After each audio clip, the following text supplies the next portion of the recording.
네, 안녕하세요. KBS 한국어 능력 시험을 준비하시는 여러분 반갑습니다. 전 여러분과 함께 공부하고 있는 해커스 최수지입니다. 오늘 64회 시험이 치러졌는데요. 오늘 날씨가 너무 추워서 아마 시험장 들어가는 길은 굉장히 쓸쓸하게 느껴지셨을 텐데 시험 문제만 잘 푸셨다면 나오는 길은 아마 굉장히 청명하고 상큼한 하늘 덕분에 기분이 좋으셨을 거라고 생각합니다. 오늘 시험 보신 분들 너무너무 고생하셨고요. 요 다음 스텝을 또 준비하시는 분들 계시다면 오늘 시험과 오늘 문제들에 대한 전략들 함께 공유하면서 더 좋은 전략 같이 짜보도록 하겠습니다.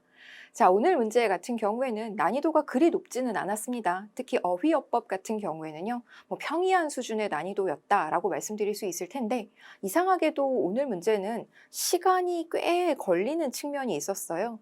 100번까지 문제를 푸는데 조금 더 이전보다는 많은 정보량과 많은 숙지해야 될 것들, 많은 고민해야 될 것들이 조금 더 있었던 문제들이 많았던지라 여러분들께서 혹시라도 시간의 압박을 좀 받지 않으셨을까? 문제들이 그닥 어려운 문제는 없었을 것 같은데 내가 어디에서 시간을 지체했는지도 잘 모르겠는데 평소보다는 조금 시간이 부족한다. 조금 더 뭔가 빠듯하다. 이렇게 느껴지셨다면 자연스럽다라고 생각하시면 되겠습니다. 물론 각각의 시험들을 보고 나서 우리는 각각의 회차에 대해서 상대평가로 결정되는 점수를 받는 사람들이라서 사실 이 시험이 특별히 어려웠다, 이 시험이 특별히 쉬웠다라고 하는 것이 나에게 특별한 유불리를 결정시켜주는 것은 아닙니다. 그럼에도 불구하고 이 난이도에 대한 어떤 감, 느낌은 한번 짚고 넘어가셔야 되겠고요. 문제가 또 이런 식으로 출제된다면 이 다음에는 어떤 지점들을 더 면밀하게 준비해야 될지 함께 고민해 보도록 하죠. 자, 먼저 영역별 문제 구성 한 번 더 보고 가도록 하겠습니다. 이 KBS 한국어 능력 시험 같은 경우에는 총 100문항으로 구성된다라는 점 기억하셔야 되겠고요. 100문항에 그다음에 제한 시간은 120분이다라는 것. 그래서 10시부터 12시까지 시험을 봤었죠. 우리가 9시 반에 입시를 했는데 시험 시작은 10시였고 시험 종료 시간은 12시였었습니다. 자, 총 문제가 이렇게 구성되는 것 여러분 기억하실 텐데요. 1번부터 15번까지 출제된 듣기 말하기 문제가 25분을 차지하고요. 그 다음에 16번부터 100번까지 우리가 읽고 풀어야 되는 문제가 총 95분을 차지한다라는 점 알고 계셔야 되겠습니다. 15번까지 25분이니까 굉장히 널널할 것 같지만 사실 또 풀어보시면 별로 그렇지도 않더라라는 것 떠올리실 수 있겠고, 더 중요한 건 16번부터 100번까지의 문항을 우리가 95분 내에 풀어야 하는데 이 85문항을 95분 이러니까 벌써 한 문제당 몇 초 이렇게 딱 시간 계산하시는 분들 계시는데요. 각각의 문제들은 풀어야 할 시간이 사실상 다 다르게 결정된다라는 점을 여러분들이 꼭 염두에 두셨으면 좋겠습니다. 즉, 각 문항당 필요한 시간이 다 다른 것이죠. 무조건 한 문제당 몇 초 이렇게 시간 제한하는 것 권하지 않고요. 50번까지 몇 분, 60번까지 몇 분 이런 식으로 시간 제한하는 것도 사실 우리에게 큰 도움이 되지는 않습니다. 문제의 난이도에 따라서, 문제의 유형에 따라서 달리 배분되어야겠고요. 또한 여러분들께서 충분하게 시간을 써야 되는 문제는 쓰고 나서, 즉 필요한 시간을 쓰고 정답을 맞추는 것이 좀 더 좋은 전략이 된다는 점도 다시 한번 강조하겠습니다. 어찌됐건 우리는 이러한 시간과 문항수를 잘 핸들링해 가면서 문제들을 잘 풀어내야 되겠습니다. 먼저 시험 전에 여러분들에게 먼저 한번 말씀드리고 싶은 지점은, 시험 전에 우리가 이 필기구를 준비하는데요. KBS 한국어 능력 시험은 아시다시피 연필로 OMR 카드를 체크하게 되어 있습니다. 그래서 연필을 너무 날카롭게 깎아오게 되면, 그냥 우리 연필, 기계 연필 깎기에 깎아오게 되면 끝이 굉장히 뾰족하게 깎여지잖아요.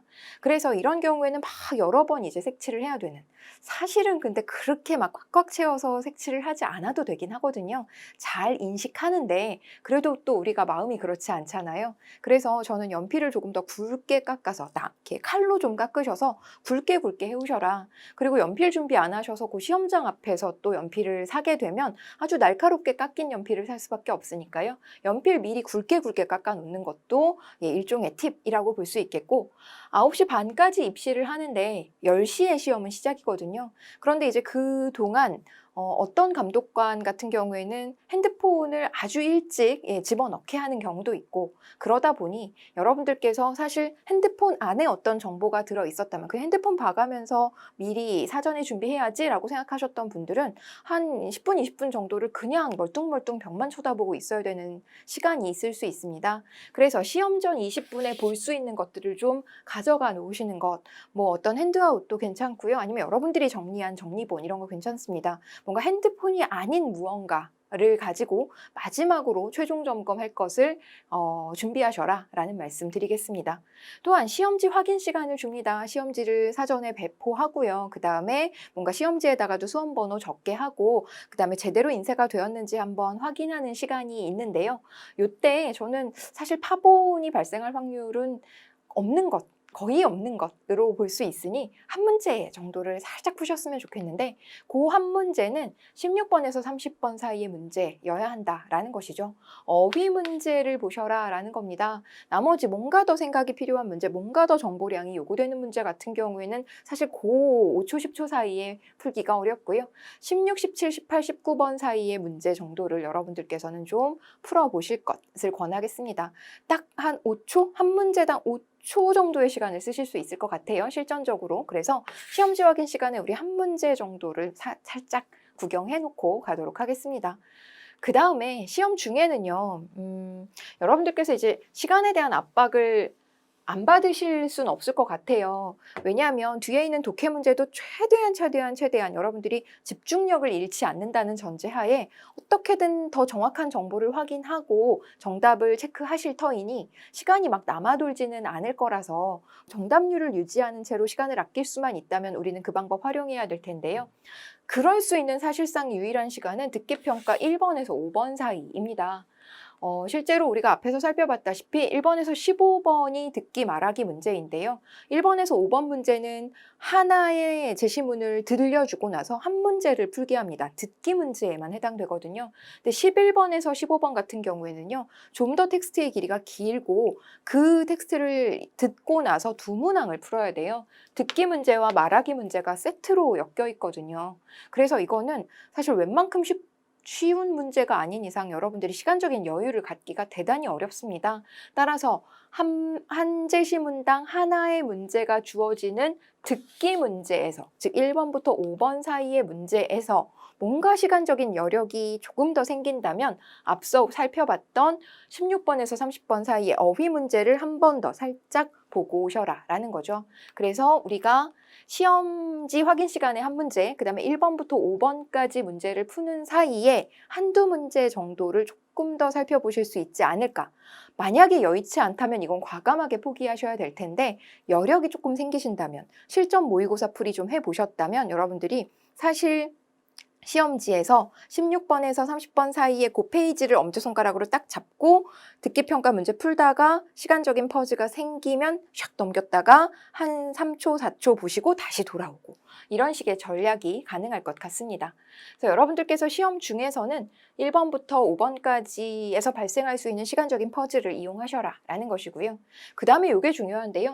시간을 쓸 것인지 말 것인지를 사실 사전에 준비하셔야 되겠습니다. 즉 어휘, 어법, 국어문화 문제 같은 경우에는 사실 시간을 쓸 수가 없습니다. 즉 알면 맞추고 모르면 틀릴 수밖에 없는 문제이거든요. 이걸 가지고 골똘하게 생각을 한다고 해서 더 나은 대안이 막 떠오르고 이런 것은 아니니까요.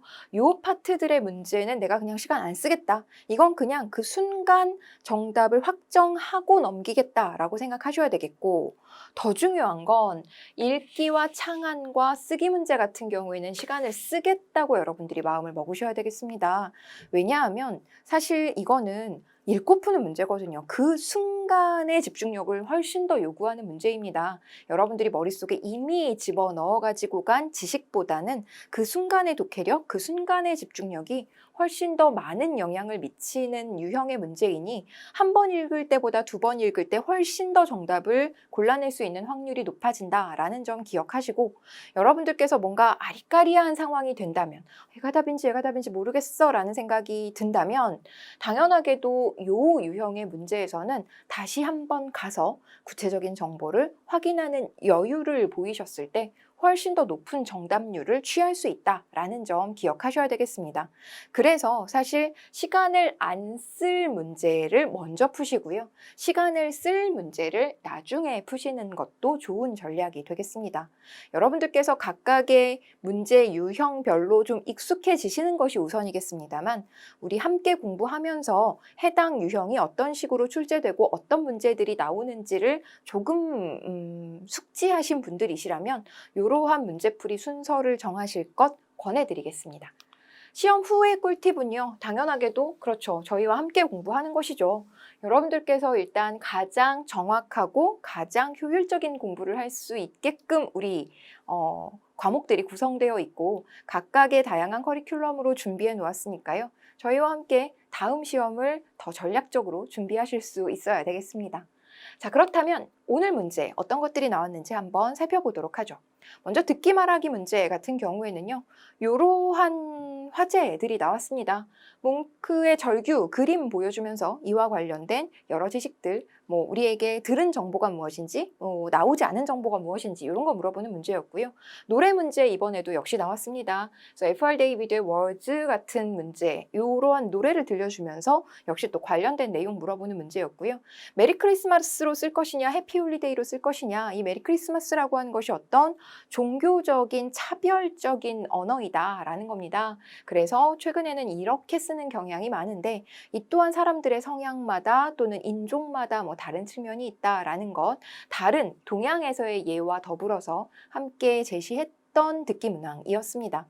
나노디그리와 관련된 내용도 있었고요. 그리고 조금 까다롭고 낯설었던 문제가 바로 우리가 아파트에서 어떤 면적들이 있는지, 아파트를 구성하는 면적이 어떤 면적이 있는지, 발코니는 2호 면적에 들어가는지 안 들어가는지 이런 것들을 물어보는 문제였습니다. 그래서 공용 면적, 전용 면적, 공급 면적, 계약 면적, 서비스 면적 이런 것들의 의미들을 물어보고 그렇다면 관리비를 낼 때는 어느 면적이 빠져? 이런 거 물어보는 문제여서 우리가 이런 개념이 좀 어색하고 낯설어서 아직은 낯설실 분들이 더 많아서 좀 혼동하시지 않았을까라는 생각이 듭니다. 그 다음에 어휘 파트로 좀 넘어가 보도록 하죠. 어휘 문제에서는 일단 헤으스르하다라는 단어를 물어보는 문제가 16번에 나왔었습니다. 산뜻하지 못하게 조금 하얗다라는 의미인데요. 요거 틀리셨어도 괜찮습니다. 이 어휘를 알고 정답을 맞추시는 분들 아마 안 계셨을 거라고 생각합니다. 그래서 이건 확률 20%의 찍기 문제일 수밖에 없었고, 그 다음에 한자어, 고유어 이런 것들 물어봤습니다. 호가 같은 경우에는 높여 부르는 가격이 아니라 실제 받고자 하는 계약을 성사시키기 위해서 매도자가 부르는 가격을 우리가 호가라고 하죠. 그 다음에 덤뻑이라고 하는 표현은 무턱대고 어떤 일을 수행하는 모습을 나타내는 고유어였고요. 까닭, 고루, 조의, 짐짓 이런 식의 표현들이 선택지로 또 구성되었습니다. 한자어의 해촉 같은 경우에는요. 어떤 자리에서 그 지위를 박탈하다라는 의미였는데요. 법에 해촉되는 게 아니라 법에는 저촉되는 것이어서 여러분들 이런 단어, 이런 표현들이 기억을 하고 있지는 않았어도 맥락적으로 자연스러운지 어색한지를 읽어내실 수는 있는 수준이어야겠습니다. 해갈, 배알, 착종, 천품 이런 식의 단어들이 있었는데요. 물론 우리가 이런 기출 어휘들을 보면서 저 단어를 전부 다 외워야 되겠다 이렇게 생각하시는 건 오히려 전략적이지 않고요. 저런 수준의 문제들이 출제되는구나. 저 중에서 내가 알고 있는 어휘가 어떤 것들이 있구나. 그 다음에 내가 이런 건 아예 그냥 버리고 가야 되겠다라는 것까지도 생각하고 검토하시는 게 이 기출 분석의 의미가 된다라는 점 다시 강조해서 말씀드립니다. 고유어 같은 경우에도요. 덧따라 같은 경우는 덧붙여서 이런 의미이고 나머지는 모두 연달아서 이런 의미라는 것 확인하셔야 되겠습니다. 자, 그 다음에 해살, 뜨물, 묻별, 잿빛, 이영과 같은 순우리말 알고 계시는지 물어보는 문제였습니다. 해살이라고 하는 건 방해하다 이런 의미가 있다는 것 기억하셔야 되겠고요. 순화어 물어보는 문제, 매회 나오는 문제였습니다. 그래서 쇠퇴, 회방, 개정, 추락, 위협과 같은 한자어를 더 쉬운 우리말로 그렇죠. 바꿔 놓은 표현이 뭐냐? 요거 물어보는 문제였는데요. 위협이라고 하는 건 그렇죠. 협박하다 이런 의미잖아요. 근데 어르다라고 하는 건 달래다 이런 뜻이기 때문에 요 표현이 지금 매칭이 잘못된 선택지였다라는 점 기억하셔야 되겠습니다. 다의어의 의미 물어보는 문제 이번에도 출제되었습니다. 고르다라고 하는 건 균일하다라는 뜻이었죠. 그래서 뭐 이빨이 골라서라고 하는 것은 이빨의 모양이나 이빨의 크기가 대충 다 비슷해서 이런 의미로 이해하셨어야겠고요. 천의무봉이라는 한자 성어 여러분들이 그 표현 자체가 뜻풀이 자체가 워낙 하늘에 옷에 막 이런 표현이 있어서 충분하게 골라내셨을 거라고 생각합니다. 다만 그거보다 더 중요한 건 이런 수준의 어휘가 제시되는구나 라는 점 확인하시는 거겠죠. 또한 관용적인 표현에 있어서도 꼬리를 빼다 이런 식의 표현들이 나왔고요. 꼬리를 빼다라고 하는 건 어떤 일을 마무리하다 이런 의미임을 알고 계시겠죠. 역시 순화어에 수변, 도처, 착수, 제삼, 파종 이런 식의 표현들이 나왔는데 정말 듣도 보도 못한 어휘다. 그럼 그냥 버리시는 게 맞습니다. 이 모든 것들을 우리가 순화어 사전 이래가지고 다 외워가며 공부할 수는 없다라는 것 확인하시기 바랍니다. 또한 이 외래어를 순화하는 표현도요. 오션뷰라고 하는 것, 번아웃, 컨벤션 효과 또는 파트너사 이런 식의 표현들은 우리가 꽤나 자주 봤던 표현인데요. 워킹그룹이라고 하는 것은 협력사가 아니라 실무단이라는 것 기억하셔야 되겠습니다. 또한 순우리말에서 3개, 4개를 가리키는 건 세넷이 아니라 서넛이 맞습니다. 나머지 4개, 5개, 5개, 6개, 6개, 7개라는 표현이라는 것 기억하셔야 되겠습니다. 그래서 4개, 6개, 67개, 78개 이런 식으로 표현하더라. 또는 4살, 6살, 67살, 78살 이런 식으로도 표현합니다. 셋, 넷을 가리키는 건 서넛, 그래서 서너살 이렇게 표현하잖아요. 이런 표현들도 역시 우리 순우리말에서 어떤 단위를 나타내는 표현들이 꽤나 자주 나온다는 것 우리 함께 공부했었으니까 이번 기회에 이렇게 숫자, 2-3개의 숫자를 동시에 말하는 표현도 한 번 더 확인해 두셔야 되겠습니다. 어법으로 좀 넘어가 보도록 하죠. 어법과 관련해서는 어떤 수준에서 문제가 출제되는지 확인하셔야 되겠습니다. 즉, 두음 법칙이 나왔다라고 하는 것은 이 수준에서 어떤 된소리 되기라든가 동화 현상이라든가 음절의 끝소리 규칙이라든가 이런 것들이 출제될 확률이 있구나라는 것을 그 같은 레벨의 개념들을 다시 검토해 둘 필요를 우리에게 느끼게 해주는 지점이죠. 그래서 냉랭하다, 연연하다, 녹록하다, 늠름하다, 적나라하다 이런 표현들 여러분들이 두음 법칙과 관련해서 단어의 첫머리에는 니은이나 리을이 오지 않는다라는 이 원칙도 다시 한번 살펴보셔야 되겠고 그 수준의 개념어들도 한 번 더 확인해 두셔야 되겠습니다. 넓다, 널찍하다, 넓적하다, 너부죽하다라고 하는 건 평평하다 이런 뜻이고요. 넙대대는 넙대대로 쓰는 게 맞습니다. 넓대대가 아니라 넙대대가 맞다는 것 한 번 더 확인하겠습니다. 찢어버리다와 같이 띄어쓰기 문제 본용언과 보조용언이 함께 나왔을 경우에는 붙여 써도 되고 띄어 써도 된다라고 했던 것 우리 그렇죠. 여러 차례 함께 공부했던 내용인데요. 찢어버리다는 찢는 것도 해야 되고 버리는 것도 해야 되기 때문에 본용언이 결합한 것으로 보셔야 되겠고 그렇다면 당연하게 이 자리는 띄어 써야만 하는 자리 나머지는 본용언과 보조용언의 관계이기 때문에 붙여 쓸 수도 있다라는 점 확인하셔야 되겠습니다. 너무 자주 나오는 지점인지라 이제 민망할 정도인데요. 아직까지도 헷갈리시는 분 많아서 본용언과 보조용언의 의미도 한 번 더 확인하셔야 되겠고 이 둘을 표기하는 과정에서 띄어 써도 되느냐 붙여 써도 되느냐 아니면 반드시 띄어 써야만 하느냐 이러한 개념에 대해서도 한 번 더 확인하시기 바랍니다. 용어는 활용하는 특성을 가지고 있어서 동사나 형용사의 경우 기본형을 어간과 어미로 나누어서 어미를 변화시키는 게 그 용언의 여러 활용 사례에 해당되죠. 이랬을 때 어디에 도착하다, 도다르다, 이르르다라는 뜻으로서의 이르다는 그 활용형이 이르러가 되어야지 일러가 되어서는 안 되겠죠. 말하다라는 뜻으로서의 이르다는 일러로 활용하는 게 맞지만 도착하다라는 뜻으로서의 이르다는 이르러로 활용한다는 것. 사실 어디에 이르러, 학교 앞에 이르러 이런 식의 표현을 보고 우리가 전혀 어색하거나 낯설게 느끼지 않는데 이렇게 어법 문제로 똑 잘라서 물어보면 헷갈리기도 하는 것 같아요. 이런 활용 문제도 늘 그랬듯이 한 문제씩 꼭 나왔다라는 점 기억하셔야 되겠습니다. 또한 문장부호 사용법에서 이번 판에는 괄호 사용법이 나왔었다라는 것 확인하고 넘어가도록 하죠. 또한 어법은 계속해서 모음 조화와 관련된 내용 나왔고요. 역시 된소리 듣기와 관련된 내용 나왔습니다. 그래서 닿게, 닿는, 닿다, 닿은 이런 식으로 발음상의 변화가 있을 때는 뭐 탈락을 한다거나 또는 거센 소리 되기가 나오는 경우가 있는데요. 닷소 같은 경우에는 닷소 이런 식으로 된소리가 될 수밖에 없다는 것. 아마 발음해 보셨으면 정답 고르시는 데는 문제가 없지 않았을까 싶습니다.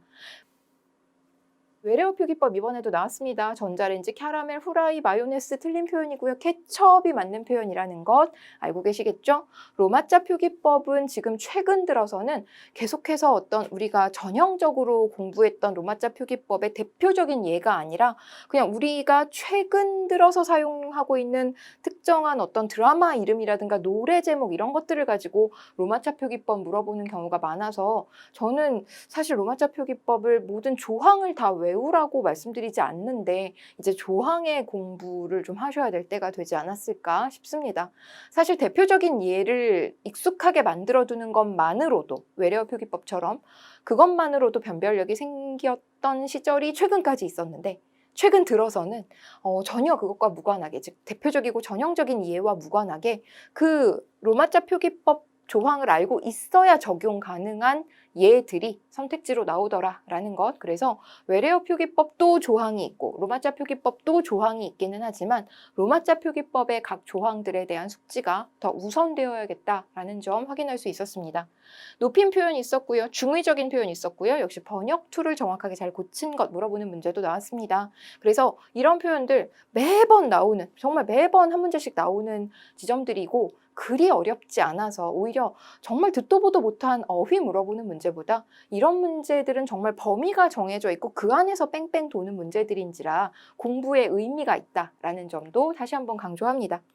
자, 그 다음에 쓰기 파트로 넘어가서 쓰기 파트는 지뢰 제거와 관련된 내용이 나왔습니다. 어렵지 않았고요. 그 다음에 창안 파트로 넘어가서 멀리뛰기, 그림, 그 다음에 뭔가 멀리뛰기, 그리고 제3의 법칙, 그리고 그림을 그냥 다짜고짜 이 그림들이 의미하는 바가 뭐야? 뭐 이거 물어보는 문제가 나왔는데 여러분들께서 이 창안 파트는 그냥 태생적으로 잘하시는 분들이 계시고 기질적으로 잘 못하시는 분들이 계세요.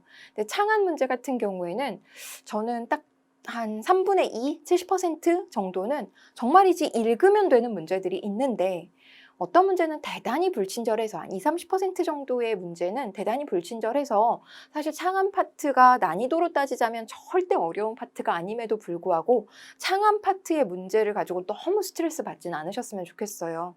이 창안 파트 때문에 국어 과목 자체를 엄청 막 증오하게 되시는 분들도 계시거든요. 근데 그러지 않으셨으면 좋겠습니다. 뭔가 네 마음이 내 마음 같지 않구나 뭐 이렇게 생각하시고 저는 정답률 70%, 80% 정도에서 만족하셔라 라고 말씀드리고 싶습니다. 이게 결코 어려워서가 아니라 뭔가 궁합이 안 맞으시는 분들이 분명히 계신다. 이런 그림을 가지고 어떻게 그런 걸 떠올리라는 거야? 나에게 너무 폭력적인데? 이건 너무 억지스러운데? 애매한데? 이렇게 생각하지 않으셨으면 좋겠습니다. 그냥 뭔가 코드가 안 맞아. 그래, 코드가 안 맞는 문제가 있다 그랬어. 나 70% 맞췄으니까 그냥 여기서 만족 이렇게 탁 넘어가시면 되겠습니다.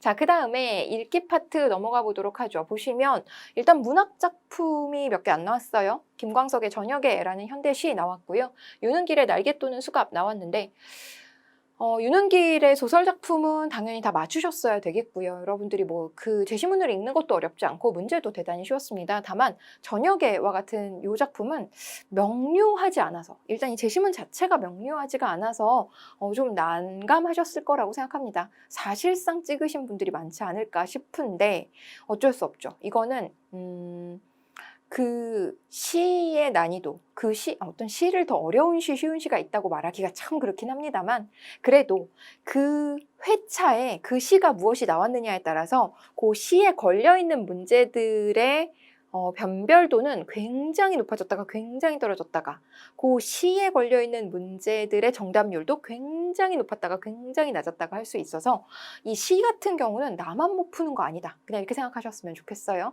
다만 우리가 그래도 주요 작품, 그래도 주요 작가들의 작품들은 꾸준히 최소한 교재에 있는 것 정도는 공부하셔야 되겠습니다만, 왜냐하면 그게 꼭 나와서가 아니라 그로 인해서 파생되는 지식들이 굉장히 많기 때문이죠.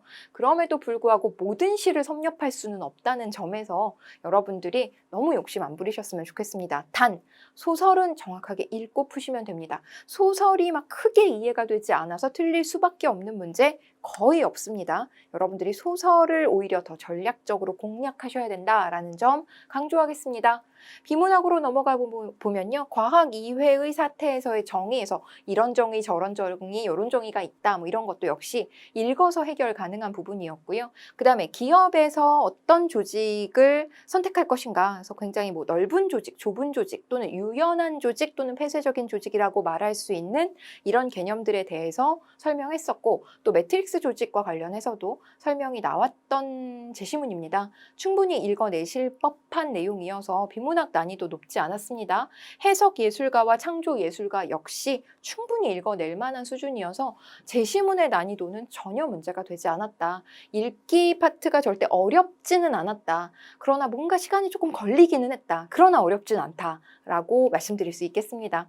거북선의 구조 역시 여러분들 기억나실 거라고 생각하고, 이게 2층짜리였느냐 3층짜리였느냐, 2층짜리였지 않았을까라고 생각한다는 얘기를 막 근거를 들어서 했었죠. 공문서와 보도자료 역시 뭐 이런 비즈니스 문서는 사실 그냥 눈으로 푸는 문제였죠. 거기 그런 글씨가 있었나 없었나 뭐 이런 거 가지고 푸는 문제여서 시간만 있으면 맞을 수밖에 없는 문제인데, 뭔가 오늘 시험 같은 경우에는 여러분들이 조금 시간 압박을 느꼈을 확률이 높아서 이 부분에서 조금 급한 마음이 되지 않았을까라는 게 걱정입니다. 안 그러셨기를 바랍니다.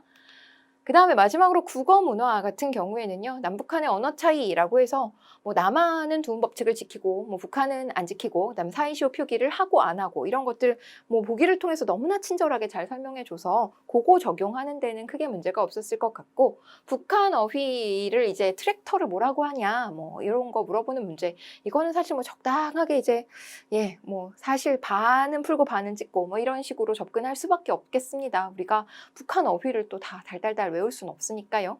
그 다음에 수어와 점자 물어보는 문제가 이제 지난 회차에 이어서 이번 회차에도 나왔는데 사실 거의 어렵진 않았습니다. 이게 어떤 의미인지, 그리고 점자 같은 경우에는 정말 뭐 그 표준이 나와 있으니까 하나씩 대입해서 풀면 되는 문제였으니까요. 이 국어 문화 파트를 특별히 어려워하시는 분들이 많은데, 국어 문화 파트를 저는 시간을 안 쓰는 유형으로 놓고 먼저 푸셔라 라고 말씀드리고 싶습니다. 훈민정음에서 각자병서와 합용병서 그리고 연서 등의 개념을 알고 있는지 물어보는 문제 출제되었는데요. 아주 기본적인 내용들이고 우리가 기본서에서도 그리고 실전 문제풀이 강의에서도 다루었던 내용들이니까요. 여러분들이 지금은 기억이 안 나신다 하더라도 다시 한번 그게 뭐였지? 하고 한번 찾아보셔야 되겠습니다. 그 다음에 옴니버스식 구성이 어떤 것인지 알고 있어? 이거 원래 합승마차라고 하는 단어에서 유래한 개념인 거 알고 있어? 물어보는 문제였고요. 예덕선생전의 내용을 알고 있었는가? 물어보는 문제였습니다. 매일신보의 홍보 기사, 심청과 연극 홍보와 관련된 기사 를 읽을 수 있는가? 이거 물어보는 문제, 그리고 홍길동전에서 나왔던 어휘의 뜻을 명확하게 알고 있는가? 이거 물어보는 문제도 출제되었습니다. 뭐 여러분들께서 일단 관련된 내용을 공부하셨다면 당연히 맞추실 수 있을 문제들인데요. 국어문화는 정말 그 범위가 거의 뭐 백과사전 수준의 범위이고요. 범위가 있다고 말할 수도 없을 정도이기 때문에 역시 우리가 아는 것을 정확하게 재정리하시고 아는 문제의 정답률을 최대치로 끌어올리는 것이 가장 최선의 전략이 될 수밖에 없는, 즉 최대한 방어를 하는 것이 최선의 전략이 될 수밖에 없는 유형이니까요. 이런 것들 모르겠어 막 틀릴 것 같아 이런 것 때문에 너무 스트레스 받지 마시고, 그래 뭐 이 문제는 알고 풀었다, 이 문제는 모르고 찍었다, 이렇게밖에는 나눌 수가 없는 것이니 뭐 이번 회차는 그냥 그대로 패스하시고, 또 다음 회차 준비하실 때 요런 게 나왔으니까 이런 것도 한번 봐야지 라든가, 이런 개념이 나왔으니까 그 같은 선상에 있는 이런 것들도 한 번 더 살펴야겠다 라는 긍정적인 에너지로 활용하셔야 되겠습니다. 자, 64회 문제는 일단 이런 문항들이 구성되었는데요. 여러분들께서 일단 공부를 하는 데 있어서 뭔가 보람과 성취감이 좀 있는 시험이었기를 바랍니다. 그래도 내가 공부를 해보니까 이런 부분은 좀 알겠다라든가, 이제 옛날보다는 좀 잘 읽어줘 라든가, 아니면 너무 베이스 없이 풀었을 때보다는 그래도 조금 더 전략을 가지고 풀 수 있었어. 이렇게 나름의 어떤 만족감을 좀 느낄 수 있었던 시험이었기를 바라고, 요 다음 회차를 또 준비하셔야 되는 분들 같은 경우에는요, 요런 문제들이 출제되니까 어디까지 어떻게 공부해야 되겠다라든가, 뭐는 가져가고 뭐는 버려야 되겠다라든가 하는 뭔가 더 영리하고 명민한 전략을 세울 수 있는 기회가 되시길 바라겠습니다. 오늘 시험 보신 분들 너무 수고 많으셨고요. 다음 회차 우리 함께 더 전략적으로 준비해 보도록 하죠. 고생 많으셨습니다. 감사합니다.